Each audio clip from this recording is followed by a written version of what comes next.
Good morning, folks. How y'all doing? It's your girl in your Lulawi. So, as you all know, if you follow me for a minute in the last 10 years of being a YouTuber, I absolutely love God, right? We're besties. He's my papa, I'm his baby girl. And if you've seen one or two of my messages, you know that when I'm mad at God, I tell him and I share with y'all if I think something came out of it that can help y'all. Now, there's certain parts of the Bible that I'm always like, I don't know, God. I mean, you're God. I get it. I just don't see why you do that. I don't understand it. And one of those places is the part where he's like, I will speak to them in the parable because the secret of the kingdom of God has been given to you, not them. And I'm like, but why though? I've been reading through the Gospels over and over. So I'll start Matthew, Mark, Luke, John, Acts. Matthew, Mark, Luke, John. That's all I've been doing for about a year now. And oh my goodness, I've loved it. And here's why. I'm starting to see truths that I've missed in the past.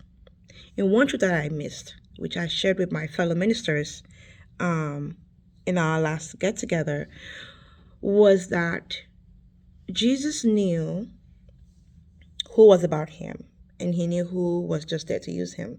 And the people who were there to use him, he led them to a certain extent, right? He blessed them, he helped them, he healed them. But those who were about him and for him and get his vision, he separated himself from everybody and did something that was probably hard for most people, which is go up the mountain. And then he sat down. And then those who came to him, he was willing to pour himself into. His true self, his deeper self, his pearls, he gave to those. Those who he's willing to speak the truth and explain the things that I was like, God, you should tell that to everybody. He's like, no. They get the parable. If they are curious enough, they will come up the mountain. What's it got to do with us? How can we practicalize this? Here's the thing. There are people who are about you and there are people that are there to use you. There's greatness in you.